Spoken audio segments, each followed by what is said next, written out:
seu programa de debate de ideias. Olá, seja muito bem-vindo. Eu sou Marcos Vieira e este é o Verso, o seu programa de debates. E no programa de hoje, vamos abordar o tema maioridade penal. As regras da maioridade penal estão prestes a serem alteradas no Brasil. Desde o ano passado, a pauta está em trâmite no Congresso Nacional. A ideia é de reduzir a idade mínima com que uma pessoa pode ir para a prisão em caso de crimes hediondos. Em sua última pesquisa sobre o tema, o Datafolha apontou que 87% dos brasileiros são a favor da redução. Mas será que a redução é a solução? Vamos discutir isso ao longo do programa. E para entendermos mais sobre a ressocialização de jovens, a nossa repórter Regiane Gomes visitou o Lar Batista de Crianças e conversou com o responsável pela entidade. Vejam só. O Lar Batista Criança é uma entidade social sem fins lucrativos, que atende crianças e adolescentes em situação de risco. Para saber como funciona a entidade social, viemos até aqui conversar com o diretor Marcos Schunemann e a psicóloga Márcia Lopes de Menes. Já trabalho em abrigo há 11 anos e trabalhei 8 anos para a Fundação Casa. O abrigo é um serviço de acolhimento a crianças que são vítimas de violência doméstica e de maus tratos. Aí nós fazemos um trabalho para fazer com que essas crianças voltem para suas famílias. Então a gente trabalha com as famílias e com as crianças. Trabalhamos com o CCA, que é um centro de atendimento para crianças e adolescentes, que é um trabalho externo. Também nós encaminhamos as crianças para a terapia, aula de reforço, matemática, português, física, química. E nós temos voluntários que fazem trabalho de roda de leitura. Nós temos um convênio com o governo e nós recebemos uma ajuda para mantermos a casa.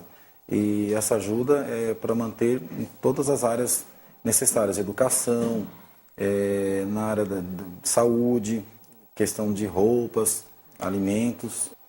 Dentro da fundação, são adolescentes infratores que sofrem uma medida socioeducativa.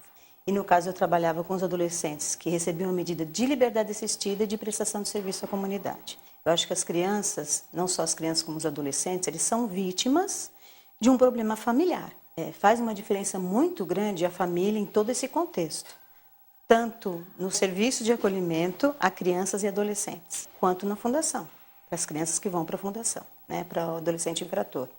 Isso faz uma diferença tremenda. Uma família que tem menos problemas, principalmente de ordem emocional, ela acaba causando menos problemas nessa criança, né? A família, ela é quem mais interfere na qualidade das atitudes do comportamento das crianças. Nós percebemos quando efetivamente existe um compromisso da parte deles também em aceitar ser ajudados, aceitar a trabalhar com autonomia e preparando eles para o futuro. Eu sou a favor porque eu acredito que se um adolescente ele tem a capacidade, ele pode votar, então ele também é responsável por outros atos que ele venha a cometer. Eu não sou favorável à redução da maioridade. Eu acho que isso não faz com que a criança ou o adolescente se envolva com o crime. Até porque é um problema estrutural e é um problema familiar. Então a gente está falando de políticas públicas. Se a gente não resolver o problema da política pública, esse problema vai continuar existindo da mesma forma. Muito bacana a reportagem. E para debater sobre este tema tão comentado no país nos últimos anos, recebemos aqui em nossos estúdios, para um bate-papo, o estudante de Direito do 9º semestre pela FMU, Felipe Prates. Obrigado, Felipe, pela sua participação. Boa noite.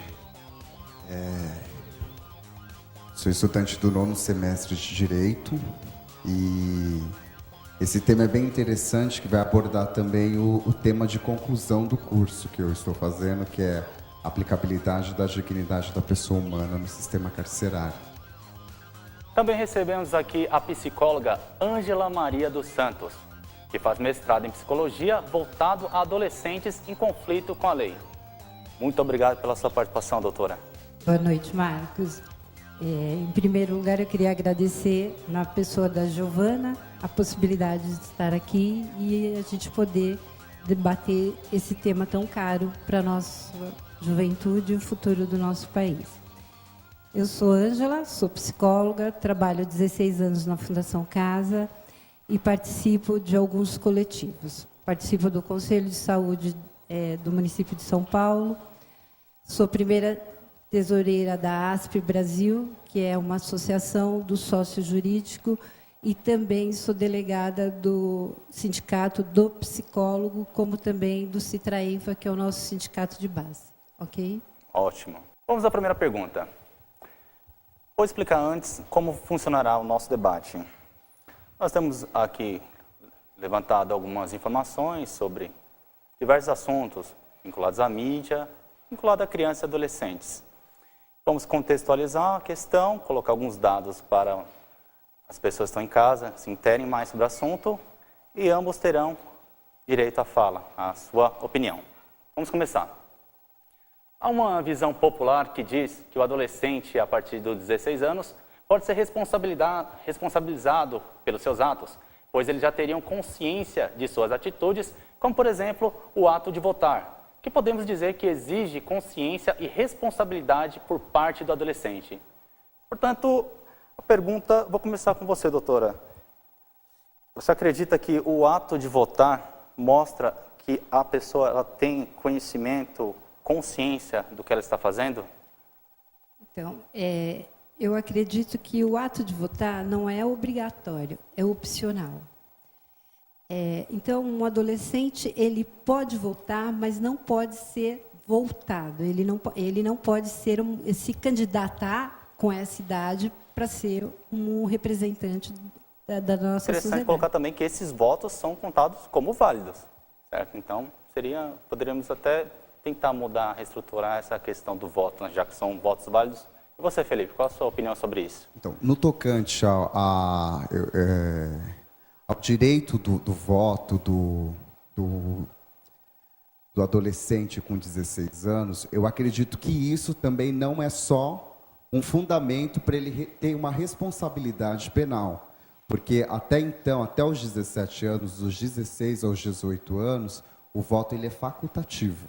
Ele não é obrigatório para um cidadão que tem uma idade maior a 18 anos, superior a 18 anos.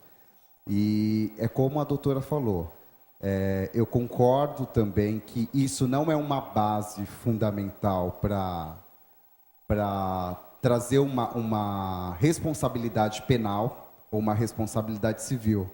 E, no meu ponto de vista, um principal alicerce para fazer com que esse adolescente ele passe a responder penalmente, criminalmente, é a realidade da sociedade hoje e a verdadeira finalidade do direito penal, da sanção penal na sociedade. Esse é o meu ponto de vista. Nós não podemos se basear somente no direito do sufrágio universal, no direito do voto. Entendi. E isso vai muito além para você ter uma responsabilidade civil, uma responsabilidade penal. Sim, sim. Vocês têm uma opinião bastante parecida. Vamos agora para a próxima pergunta. Se a redução da maioridade penal for aprovada, jovens infratores irão para prisões comuns e vão entrar em contato com presos mais velhos. Como fica a recuperação desses jovens entrando no meio carcerário com pessoas mais velhas? E as prisões brasileiras, você acredita que elas estão preparadas para recuperar os jovens? Começa por você.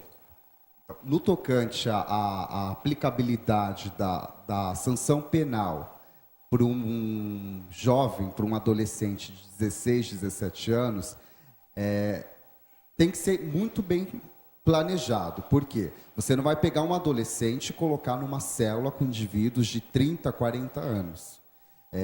Acho que o que tem que ser discutido é a redução. Eu sou a favor da redução, sim, porque a realidade hoje da sociedade é completamente diferente na vigência do direito penal, do Código Penal.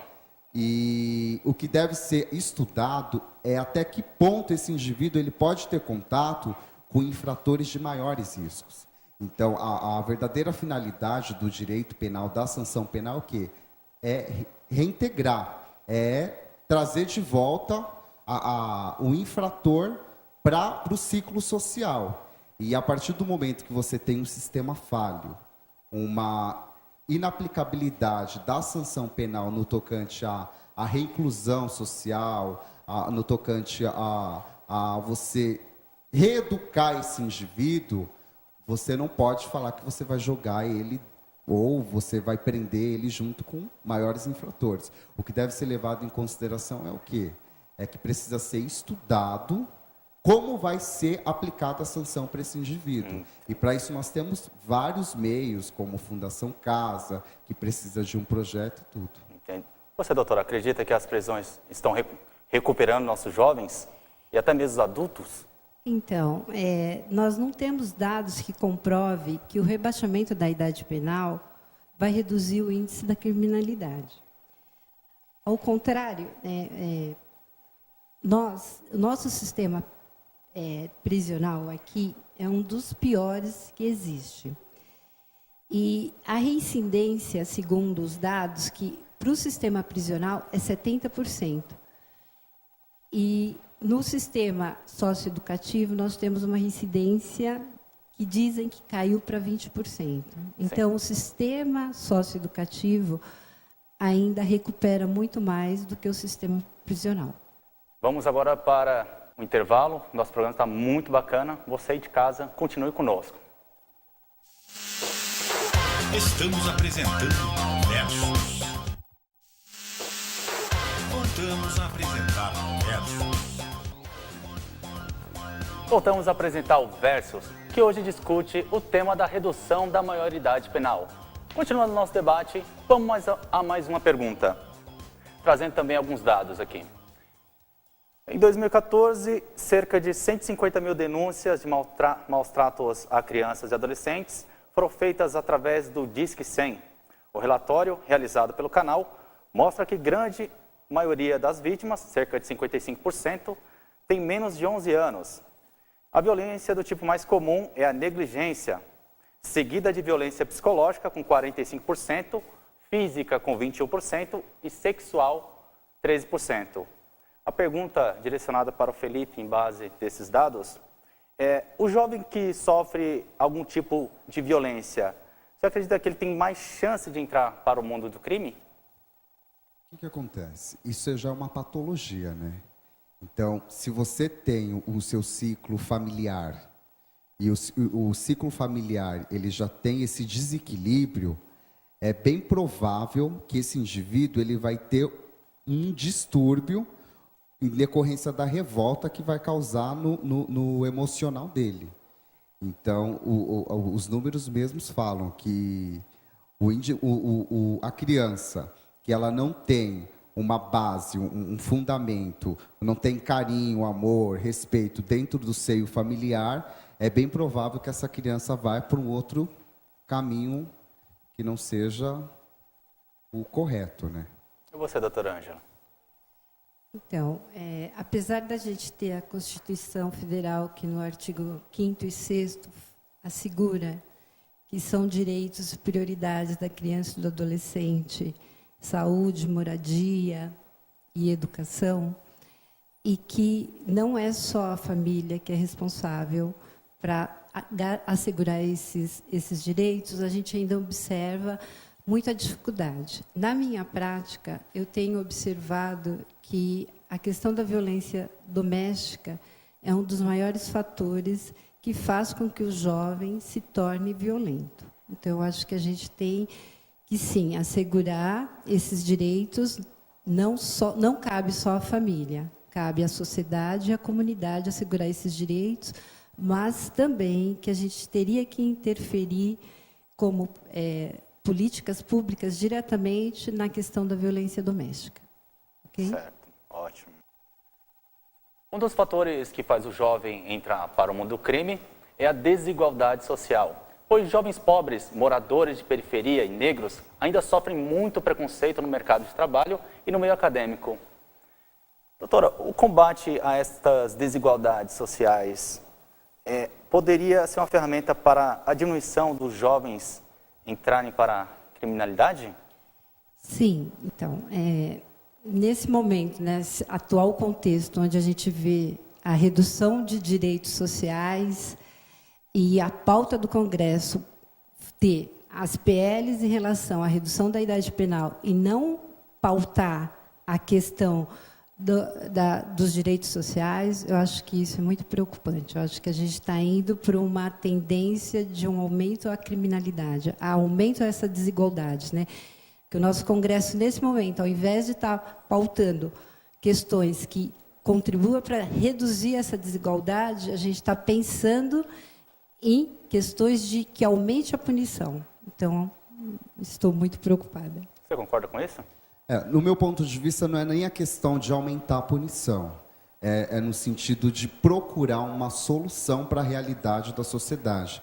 Porque uma das características que a Constituição Federal ela precisa ter são os elementos socioideológicos. Qual a ideologia que a Constituição daquela sociedade, daquele Estado democrático de direito adota?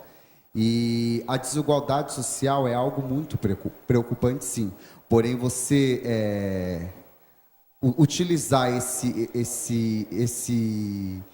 termo para justificar um erro, eu acho errado. Por quê? O adolescente que ele comete a infração, ele já sabe o que ele está cometendo.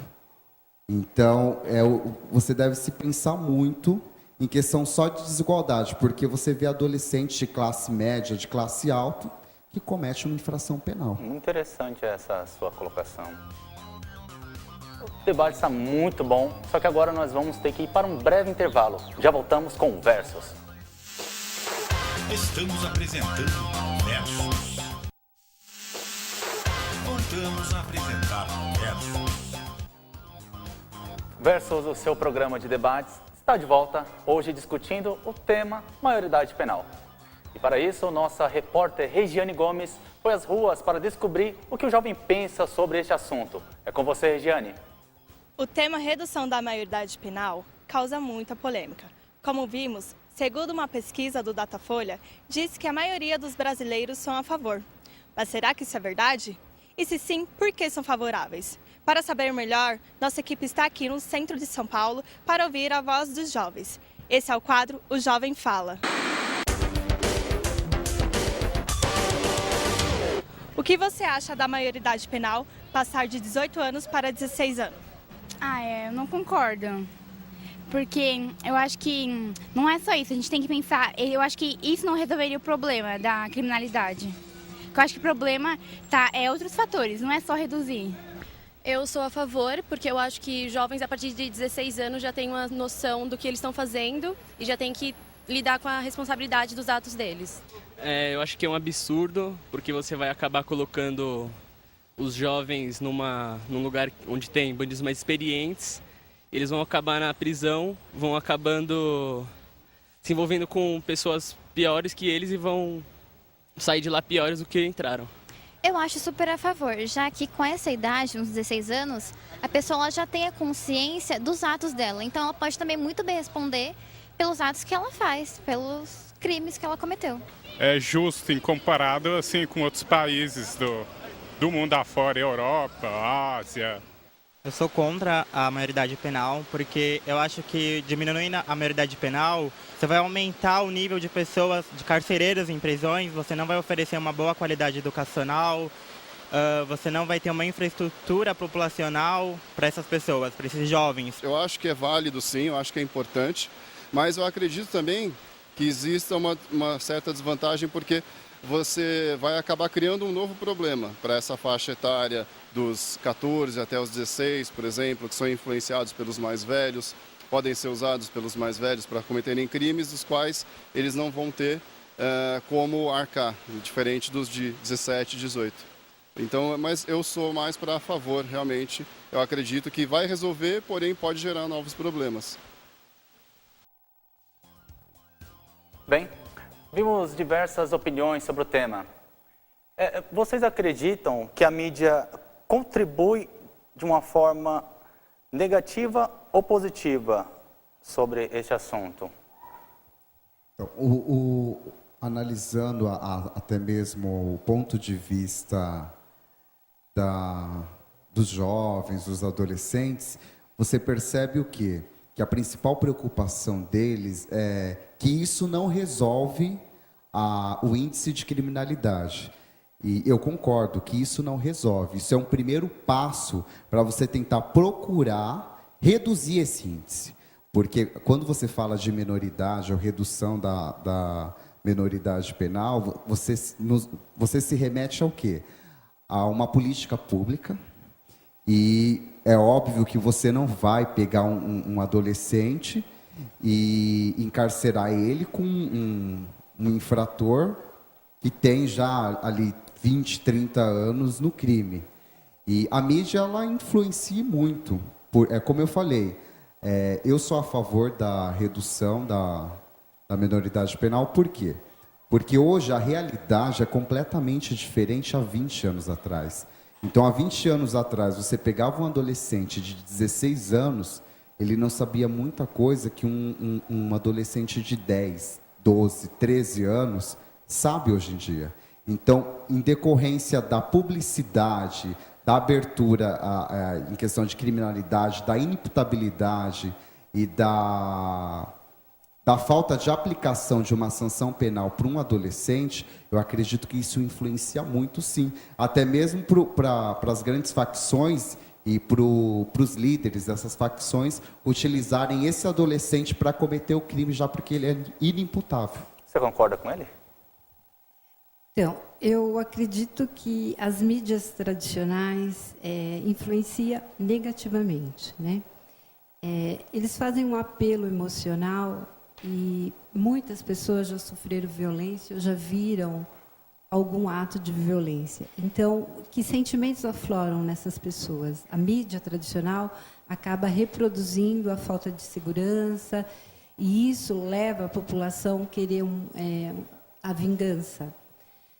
Agora, eu também não sou tão pessimista assim. Eu acho que a gente tem aí o advento da internet, e a internet está trazendo outros tipos de mídias e chama atenção para a gente pensar no que está acontecendo, principalmente em São Paulo, que São Paulo é o maior sistema socioeducativo do Brasil. Nós temos 10 mil adolescentes internados.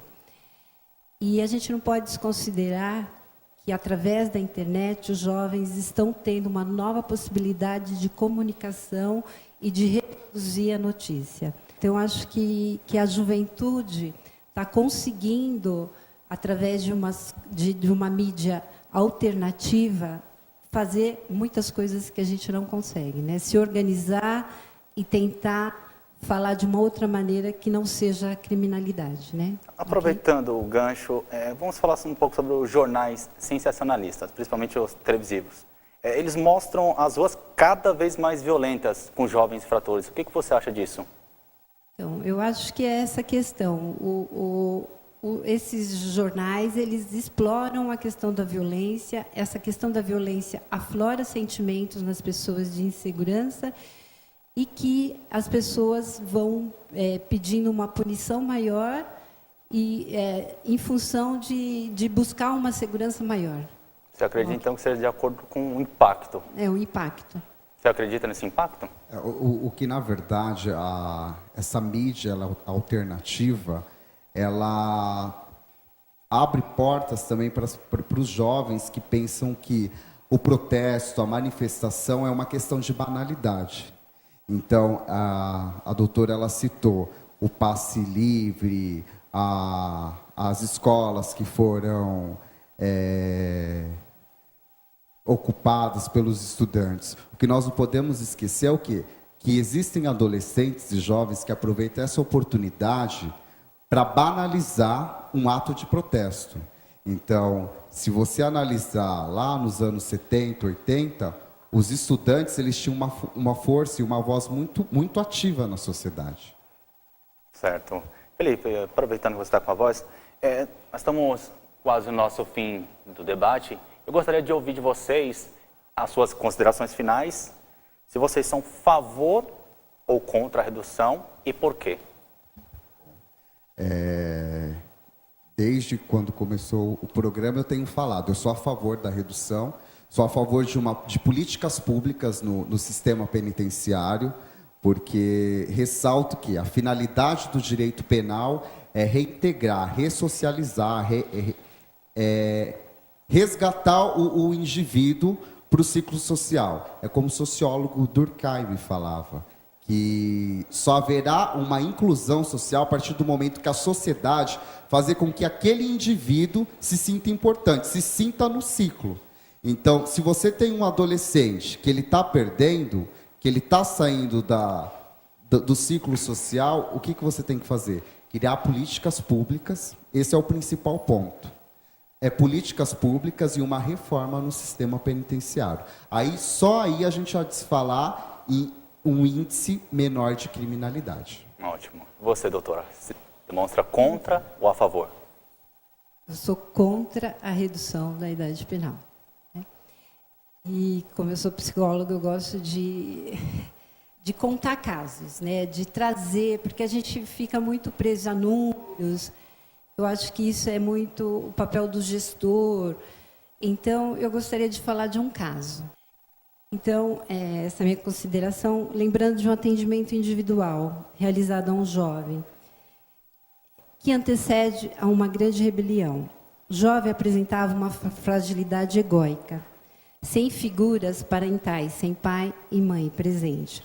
A mãe havia morrido de HIV. Segundo ele, era profissional do sexo.